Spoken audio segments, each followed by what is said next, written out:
السلام علیکم ورحمۃ اللہ وبرکاتہ۔ بسم اللہ الرحمن الرحیم۔ حضرت سودا رضی اللہ عنہا، یہ بھی ہمارے حضور صلی اللہ علیہ وسلم کی مقدس بیوی اور تمام امت کی ماں ہیں۔ ان کے باپ کا نام جمعہ اور ماں کا نام سموس بنت عمر ہے۔ یہ بھی قریشی خاندان کی بہت ہی نامور اور معزز عورت ہیں۔ یہ پہلے اپنے چچا زاد بھائی سکران ابن عمر سے بیاہی گئی تھیں اور اسلام کی شروعات ہی میں یہ دونوں میاں بیوی مسلمان ہو گئے تھے اور کفار کے ظلم و ستم سے تنگ آ کر حبشہ کو ہجرت بھی کر چکے تھے، لیکن جب حبشہ سے واپس ہو کر دونوں میاں بیوی مکہ مکرمہ میں آ کر رہنے لگے تو ان کے شوہر کا انتقال ہو گیا اور حضور اکرم صلی اللہ علیہ وسلم بھی حضرت خدیجہ کے انتقال کے بعد دن رات مغموم رہا کرتے تھے۔ یہ دیکھ کر حضرت خولہ بنت حکیم رضی اللہ عنہا نے بارگاہ رسالت میں یہ درخواست پیش کی کہ یا رسول اللہ، حضرت سودا بنت جمعہ سے نکاح فرما لیں تاکہ آپ کا خانہ معیشت آباد ہو جائے۔ حضرت سودا بہت ہی دیندار اور وفا شعار خاتون ہیں اور بے حد خدمت گزار بھی ہیں۔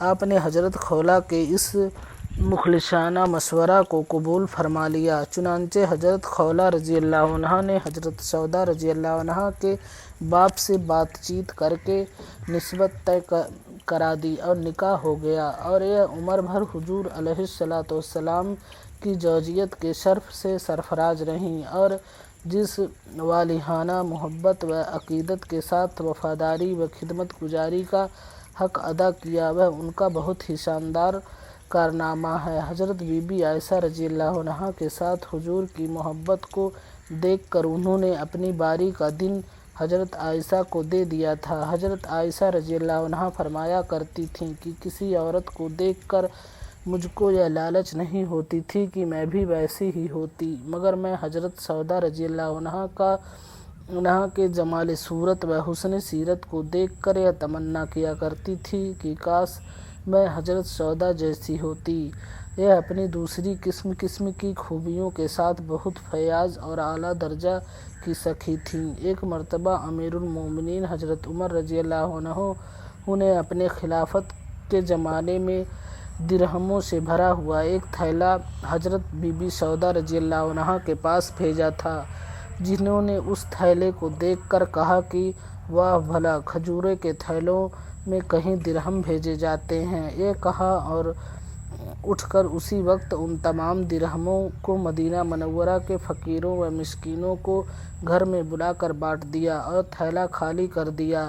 امام بخاری اور امام ذہبی کا قول ہے کہ سن 23 ہجری میں مدینہ منورہ کے اندر ان کی وفات ہوئی، لیکن واقدی اور صاحب اکمال کے نزدیک ان کی وفات کا سال سن 54 ہجری ہے، مگر علامہ ابن حجر عسقلانی نے تقریب التہذیب میں ان کی وفات کا سال سن 55 ہجری شوال کا مہینہ لکھا ہے۔ ان کی قبر منور مدینہ منورہ کے قبرستان جنت البقیع میں ہے۔ تبصرہ: غور کرو کہ حضرت بی بی خدیجہ رضی اللہ عنہا کے بعد حضرت سودا رضی اللہ عنہا نے کس طرح حضور علیہ الصلوۃ والسلام کے غم کو غلط کیا اور کس طرح کاشانِ نبوت کو سنبھالا کہ قلب مبارک مطمئن ہو گیا، اور پھر ان کی محبت رسول پر ایک نظر ڈالو کہ انہوں نے حضور کی خوشی کے لیے اپنی باری کا دن کس خوش دلی کے ساتھ اپنی سوت حضرت بی بی عائشہ کو دے دیا۔ پھر ان کی فیاضی اور سخاوت کو بھی دیکھو کہ درہموں سے بھرے ہوئے تھیلے کو چند منٹوں میں فقیروں و مسکینوں کے درمیان تقسیم کر دیا اور اپنے لیے ایک درہم بھی نہ رکھا۔ ماں بہنوں، خدا کے لیے ان امت کی مائوں کے درج عمل سے سبق سیکھو اور نیک بیویوں کی فہرست میں اپنا نام لکھواؤ۔ حسد اور کنجوسی نہ کرو اور کام چور نہ بنو۔